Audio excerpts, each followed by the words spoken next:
Hi, friends. How are you? Happy Tuesday. Hope everyone has had a really great day. We're going to be going live in a few minutes to talk about a brand new book with Christina Lena. She wrote the Little Book of Red Flags, and she is going to be joining me to talk about her book, and we're going to ask her all of the questions that you have about a book of this nature, and I'm super excited for her to join us.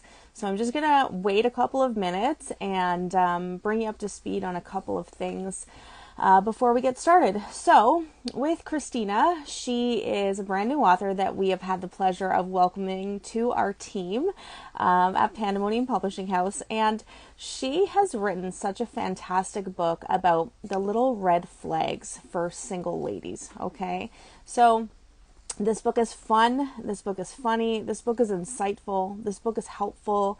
And it's presented the information in such a way that it's very relatable and will actually make you stop and have a conversation about people's behavior, what you deserve, what to look out for, and kind of to just provide some contrast of, you know, what are the red flags and what are the green flags and how do we come to this kind of conclusion. There are things to look out for. So I'm really excited to have her join us, and I am going to see if I can add her. Let me just see here. There she is. And I've got my list of questions for her. So hopefully this will work. Hi. Hey, How are you? good. How are you? Good. Thanks so much for joining us tonight. I'm so excited that you're here. Oh, me too. And Oh, there's my mom. Oh, wait a minute. Let me get off here. let me just Oh, see here. boy. Hold on. Get off. I don't know how that happened. We're not even in the same house. Oh, There we okay. go. There we go. Well, listen, it wouldn't be pandemonium if everything went as planned all the Exactly. time, right? Right? So yeah, can everybody hear me? Are you okay for sound? Do I sound okay? My AirPods Yeah. wouldn't connect, so I'm using the old school Ooh. earphones. Yeah. So thanks so much for joining me. It is a pleasure to meet you and to have you as an addition to our team. And I'm so excited for everybody to meet you and, you know, get to know you and get to know things about your book. And, you know, I was thinking today as I was developing some questions for you, like authors often hear the advice, write about what you know, right? So was this the case for your book? And if so, can you tell us a little bit about that? Yeah. Most certainly I'm writing about what I know. Um, I like full of all these just crazy stories where people are like, that didn't actually happen on a date. People didn't do that. That's like, you're making that up. You're exaggerating. Like, I'm absolutely not. Like, I really wish I was. And yeah, I was talking to my sister the one day and she's like, you could literally write a book about this. And she's like, I think so many women could actually relate. And I thought, yeah, you know what? I really think that they could. So it comes from years of experience and multiple stories, and like sharing these stories. Like I was bouncing some of these ideas off of some girlfriends of mine, and a lot of them were like, oh my gosh, like that so happens all the time. So I kind of knew I was on the right track with some of these red flags when they were starting to confirm, like, yes, it's not just you, it's me too. Right, right, right. Wow. So I was wondering that actually when I was reading the manuscript, like, is this every single thing that kind of has happened to you, or is it a culmination of different people's experiences and, you know, just things that kind of get repeated? And then that's how you chose for it to go in the book? Because I mean, I imagine there's a really long list. Yeah. So how did you narrow it down? So I had a list of 48 of these, and I was sitting writing at I always sit and do work at one of the pubs downtown, and the bartender's like, 48, like, are you sure you're not exaggerating a little bit? And I'm like, no, no, no. Like, so I had 48, I narrowed them down to 25, narrowed them down to 20, and then I took a look at which ones do I think are probably the most common, like which ones do I normally talk about with my girlfriends, and I picked 10, and then I ran them by, actually I ran 20 by a bunch of girlfriends. And then they narrowed them down. They helped me narrow them down. And from there, I picked like the top 10 because I wanted to make sure that it was a collective experience and it wasn't just a one-off. So yeah, so it was really hard to get it down to that 20 though. Definitely, no doubt, absolutely. And it's funny because, at Pandemonium Publishing House, we study the brain and we study what makes people tick and neuromarketing and consumer neuroscience and all of these things. And have you noticed kind of any sort of pattern throughout this red flag behavior that has a common thread that stretches throughout? Is it a certain type of personality? Is it possible that people could have all of these red flags wrapped up into one? That's the fascinating part. So I think there have been times, there's most certainly times where there's been multiple red flags. But yeah, they're all kind of individualized. Like all the stories are all individual circumstances, but yes, some of them have overlapped in terms of behaviors. I don't know if there's like a certain type though. I don't know that I can narrow it down to a certain type. And I think like what might be red flags for one person is not really a red flag for another person too. Right. So in the narrowing down, that's why I asked friends what they thought, because I wanted to pick the ones that were the most glaring and the most predominant. Definitely. And I think that you did that for sure.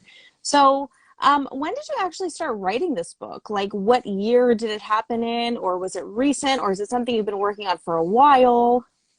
Honestly, I had started, so it's a recent book. 2 years ago, I had started a book about something completely different, and it was meant to be like a novel, like a self-help. And then that I worked on it really hard, kind of went by the wayside. And then this kind of came up in conversation, and I thought this would be a hilarious idea. Let me kind of run with it. So I think I started it in the winter time, like maybe in the new year, and it just came right out, like just came pouring out. Yeah. That's always good when that creative process happens, because that's something that's like such a flow of energy and information, and it just makes it feel like you're on the right path. Does that sound right? Yeah. Yeah, it definitely did. Because I know with the other project that I was working on, I kind of got stuck. Yeah. Like I got stuck. My heart wasn't in it. And as soon as I sat down to write this, it really was. I'm like, okay, this is where my heart is at. This is where my head is at right now. So let's see where we can go with it. Well, that is fantastic. And I'm so glad that, we had the opportunity to connect and, see your book and talk about this. So I have a question for you. Sure. Dating apps and online platforms have changed the landscape of dating, right? Have you noticed any specific red flags that are more prevalent in the digital world rather than in real life? Ooh, so I'm going to be 100% honest here. So I stopped online dating like 2 years ago because of a lot of the red flags, a lot of the ick that you were getting on there. But it really is like a whole other world. Like it's so different from like meeting people in person. And I started, rather than dating online, I actually started trying out speed dating, which is so fun because you do get to meet people in real time. It doesn't mean that there are not red flags. There still are. You just get to see them in person. You just get to see them right away and in person. Yeah. So, yeah, no, there definitely are some things that like I guess stick out. I think every girl talks about like the guy with the fish picture and like the guy with the gym picture. Like there's always like certain things that I know like 7 people I'm checking off the boxes. Yeah. I was actually with a group of like mixed guy and girl friends, and I said something about like, oh, like the golfing picture is like the new fish picture, and she was like, that's his picture. See, case in point. Yeah. Yeah. Well, I think that that's interesting. And, I think people are a lot braver online, kind of where they're not able to have to stand face to face with a person and prove their argument, or even, some things that we get on social media are just like really to the point where people are hiding behind their keyboards, and it's unfair because if you wouldn't say something like that to somebody to their face, why would you say it online? That's what I keep in mind when I'm commenting on anything. But there seems to be a little bit of more bravery there when that comes to that sort of thing. Yeah. So, with this whole book, what do you think the biggest challenge was in writing it? And how did you overcome that challenge? Because obviously it's being published Yeah. and you finished it and you completed it. And I know you talked about your state of flow, but what was challenging about this other than the narrowing it down? I think, I think, so the narrowing down, but even just keeping in mind like what my goal was for the book. And yes, I did want to entertain. I think it's a humorous book, but I think my goal was to write something where it was going to make women feel validated. So I had to make sure that I was touching on the highlights of these stories, and really, rather than like just telling a story, telling more of like kind of like a fable has a lesson, and telling a story that has a lesson and that has a purpose and that has a meaning. Because it's not just about like the whole story, it's about, okay, what can we identify from this and how can women feel validated in their experiences from this. So really keeping that as the focus was probably the biggest thing, because I found myself going back and editing things out or saying like, well, this story is just kind of funny, but what's the point of Right. it? So that was part of the pre-narrowing down process as well. Okay, I absolutely love that answer because I feel like that's such a challenge for all authors, whether you're writing about nonfiction or fiction, and just kind of understanding what your goal is for the work and how it's going to help people with, either entertainment or education or escape, whatever they're kind of looking for, right? So, okay. So, what are some ways that people can take care of their emotional and mental well-being while kind of navigating this scene and encountering these red flags? What, like, you've been on a lot of Yeah. situations where you're like noticing these red flags, right? So how do you take care of yourself while just not throwing your hands up in the air and being like, forget it, Yeah. never mind? Well, it's definitely really frustrating, because I think dating, you're trying to find like your partner, your person. It's like finding a needle in a haystack. But I think like when I have a lot of conversations with women, a lot of the times they get caught up in the like, why won't he pick me? Why am I not good enough?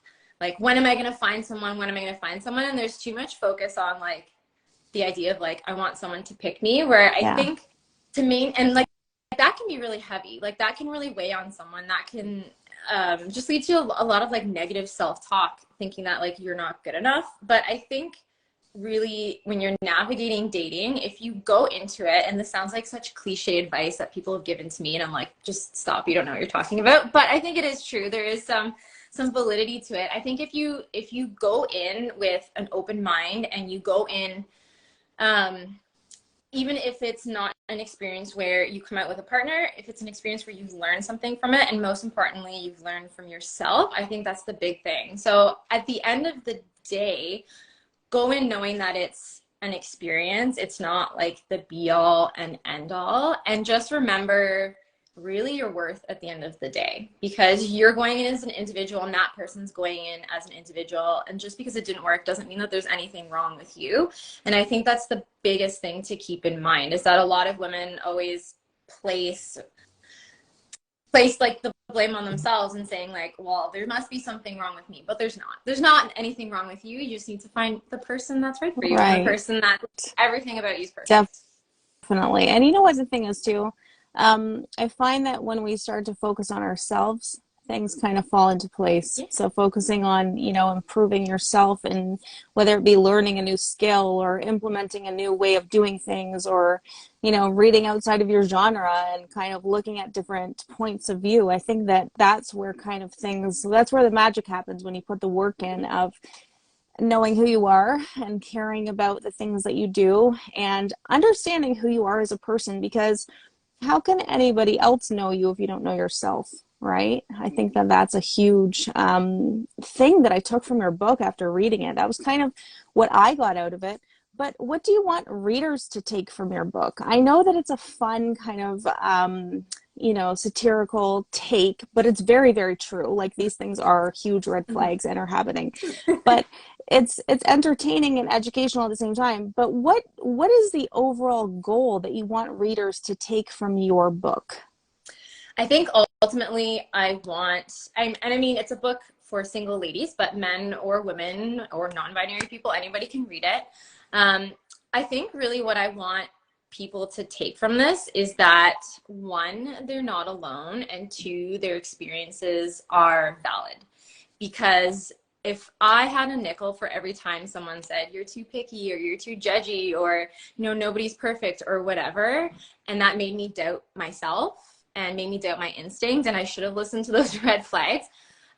So I want to kind of create with the book like this container where whoever reads it can walk away and say, okay, like I'm not crazy, those feelings were valid, and hopefully walk away with a little more confidence and like trust in themselves. Yes. Next time they head out into the dating world.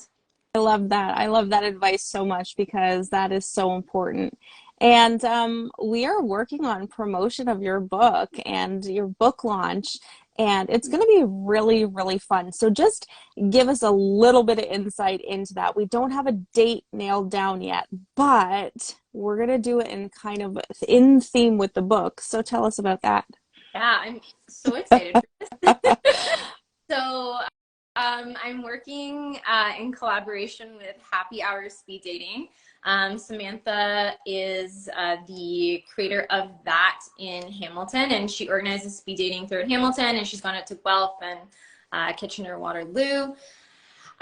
So on a speed dating night, we're gonna meet at a restaurant. So while all the speed daters are speed dating, we'll be there signing books and collecting some of the red flags from either the speed daters or the people who come and join us for the signing, and reading them out loud and just kind of chatting about our experiences. So I'm so excited. Awesome.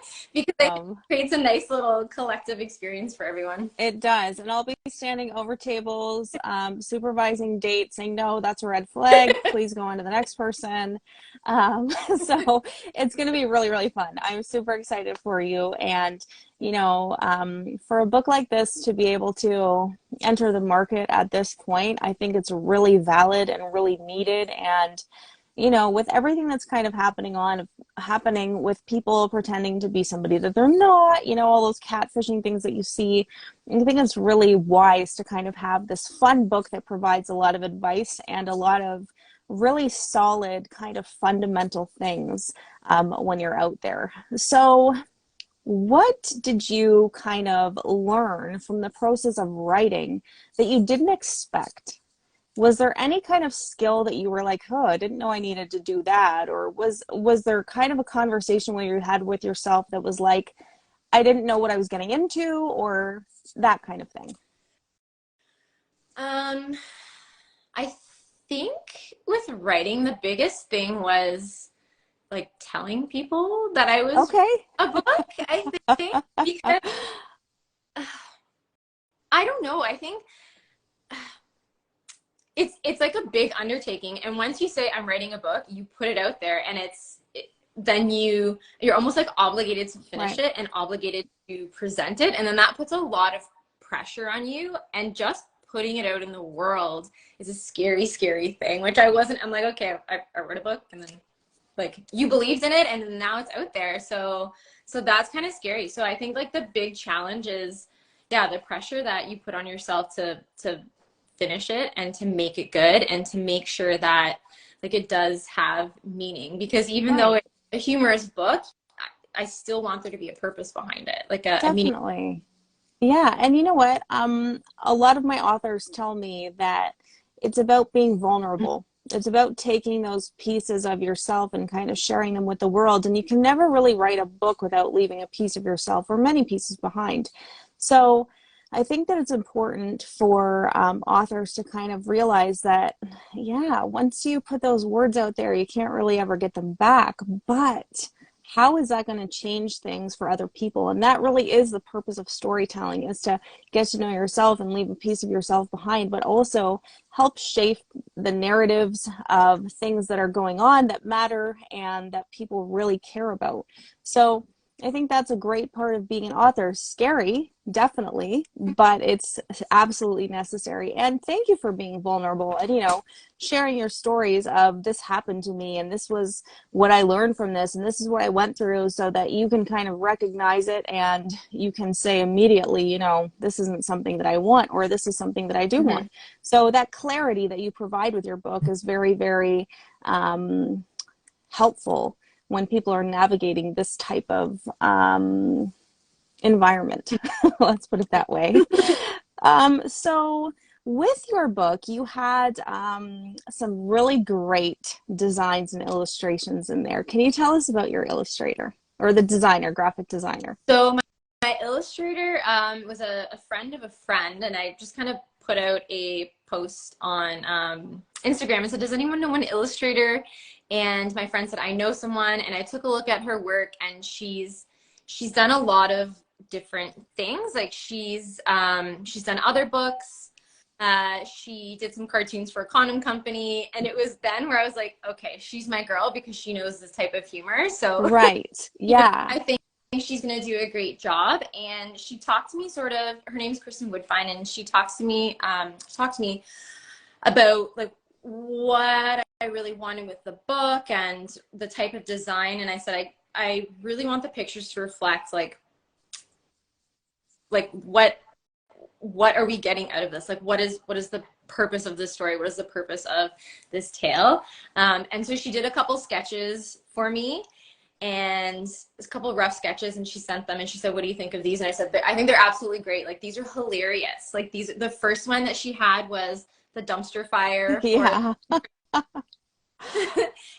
the guy just like sitting there rambling on, who happens to look like one of my friends, and he's like, is this me? Not everything is about you. All about you. Yeah, and I'm like, this is hilarious. This is exactly what I want. And she said, okay, like send me the rest of the book, send me the rest of the manuscript, and I'll sketch up some designs for you, and then let me know what you think about all of it together. And when she sent it to me, honestly, I cried. I was so excited, because she brought it to life, and to see it all put together, it was really surreal, especially after, you write it and you're like full of self-doubt if you should put that in, and right. and like sure what the final product is going to be in totality, and then the pictures just make it come to life. It's amazing. They did a fantastic job, and they're perfect. They're spot on. Like, they couldn't be any more wonderful. So we can't wait to show you that when it's ready and when it comes out, which should be soon, but stay tuned for different postings of when this is going to come out, and where you can meet Christina at her events and different book signings and things like that. So I'm excited for people to meet you in person and to be able to kind of like share their stories too, because there's a camaraderie there. Yeah. And a point of kind of connection with different stories from people. So that being said, what are you most excited for in the next coming promotional weeks for this book? I know that you or your sister have a podcast. Is that right? Yeah, we have one together. We do. Yes. Okay. So will there be any kind of podcasting about your book, and will you touch on this subject, or what is your podcast about for those people who don't know? So our podcast, so my sister and I started the Sisterhood of Healing 3 years ago now. We're in the midst of recording our third season, which will be released in a couple months, but it's all about wellness and spirituality and healing. So not necessarily the tone of the book, however, does deal with like empowerment and like the experience. But my sister and I were also talking about perhaps doing one for Little Red Flags, and having people get in on this and share their own stories, and having people talk about their own experiences too. So stay tuned. Yeah, definitely. And I think creating a community is super important, and just knowing that other people have kind of had the same experience, like you said, makes them feel less alone. Mm-hmm. So when you decided to write this book, and you were working on your other one, and you were saying that it didn't quite go the way that you were thinking it would. Do you have any other projects that you foresee in the future that maybe will come from this? Not just your podcast, but Honestly, I hope so. I have, like I said, I had 48 red flags to begin with. right. So this book is volume 1. I'm really hoping to do a volume 2 and a volume 3. And then hopefully maybe one day interview some guys and get their red flags, and maybe do a red flags for single men. Right, right. I think that's such a great idea, and that you're encompassing all types of relationships, which is great too. So tell us about what you do in your free time. What do you do that's fun, and let us get to know you a little bit. So what are your hobbies, and what do you love to do? So my absolute favorite thing is travel. It's like Yeah. my biggest passion. I'm headed out to Turkey in 3 Oh, weeks, which I know. You're so lucky. I'm concerned because I'm going solo, but it'll be fine. It'll be fine. No, it'll be the best. It'll be super fun. That's another thing that you could do, is write a book about traveling solo for women. There you go. There's another idea. Actually, great. I was thinking of getting people's experiences while I'm away to see if experiences abroad are the same as they are Right. here. Culturally, if Yeah. there are changes as well, that'll be really, really interesting to see if they're the same or if there's different things, right? For sure. So you love to travel in your free time. And what is one thing that people don't know about you that you wish that they did? Ooh, that's a good question. Don't know about me? That you wish that they It's a did? really tough question. Oh gosh, I think I stumped you? Okay. you stuck me. I like, I'm very, I don't know, I'm a Pisces, so I'm very sensitive, but Okay. people know I'm pretty sensitive. I don't know. I don't know. Okay. Question. I'm stumped. No worries. That's okay. So we're very excited for your book launch. We're so excited that you're part of our team. We're excited that you're working on other things, and that, this is hopefully going to be just the beginning. And we couldn't be more happy that you're here. So thank you for joining our team. And it was one of your mutual connections that kind of connected us. And Paul has been really kind of instrumental in getting us together, which is so nice. So Paul, if you're here, thank you so much. We're so glad that we met and that, this worked out. So I think that that's such a great thing. And I'm going to open this up to people who are watching. If they have any questions for Christina, someone just said, can't wait to buy the book. Congratulations, Christina. I can talk about that for a second as a publisher. So the book is going to be available, first of all, on Amazon, then in Chapters, Kohl's, Barnes & Noble, on various internet sites, our website. It's going to be available in person.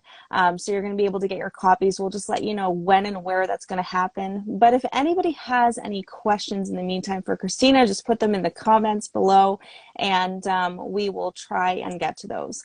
So with traveling solo, let's go back to this for a second. How do you find that you have inspiration to write? Because I know that you said you were working on other things, but when you are traveling, what is it that you get out of that in terms of being by yourself? Because I've traveled alone too, and it's a completely different experience than traveling with someone. So creatively, does that help with your process, or does it give you new ideas, or does it allow you to kind of take some time to figure out what to do next in terms of creatively, that sort of thing? What does solo traveling do for you as an artist? I really do think that it just gives me time to kind of clear my mind, because I think with like the regular everyday and like the hustle bustle, there's like, you're just so exhausted, and sometimes it's really hard to sit down and write, or sit down, especially and edit, to like go back Yes. those changes. So I find that editing is so difficult. Yes. So to be able to do that, it really does just clear your mind, give you a fresh slate, gets rid of some of that brain fog, I think, because I always find when I come back, I'm like, maybe physically exhausted, but always like mentally and even like spiritually just rejuvenated and just kind of ready to take on the world. Like last year when I was editing my other project, it was after I had returned from a camping trip. So Right. it really does give you that little bit of clarity and that it kind of rejuvenates you a little bit. Definitely. Do you think that your background has helped you with this book writing process? In terms of like, Your educational background? yes, I am an English major. Yeah. Which is a big deal, everybody. So I went to Brock and I majored in English, and really, like, I always loved reading books. And I have a little nephew, he's 6 months and he can't read yet, but when I've gone away, I'm like, I picked up this book for him. Awesome. I love that. So, yeah, I think it definitely did, especially with the writing process and the editing process, because I was always one of those writers who, like, they'd be like, oh, 10 pages, I can write that easily. And one of my TAs said to me once, no, it's actually a skill to learn to whittle down your work and to be succinct. So learning how to be succinct, I think, really did help as a writer. And I do still catch myself sometimes. I'm like, wait a minute, I already said this. This is repetitive. But I think the English degree might help a little bit. Definitely. When I opened your manuscript and I was like, there are no errors.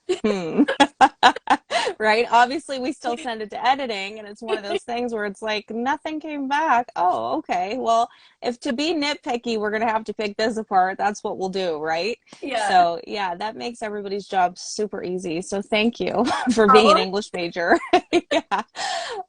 So, tell us about, like, do you have any pets, or do you have any kind of animals in your life that you just really, do you ever notice how people talk about, like, oh, my dog didn't like him and that was a kind of red flag? Is that something that you take into consideration if you have a pet? Yeah. I had a dog when I was with my ex, and my dog absolutely hated him, and I proceeded. So I probably should have listened to my That was one question that I got over email, and I was like, oh, that is an interesting one, because that could be in a book, right? That could be a red flag for sure, that your pet does not like that person. Yeah. I So, find with cats, if people are like, I'm not a cat, so I have 2 cats right now, and one's right there, that's why I'm looking at her. If people don't like cats or they're shady people, my cats will be around them all the time. So oh, avoiding cats will just try and, I think, just poke at them a little bit to make them actually, like, the mask slip and see who they actually are when this cat is bothering them, right? Yeah. No, definitely. Animals are instinctive to things like that, and I think that they can tell really good people too. So that's a really interesting thing that maybe will make it into the next book. Who knows, right? Yes.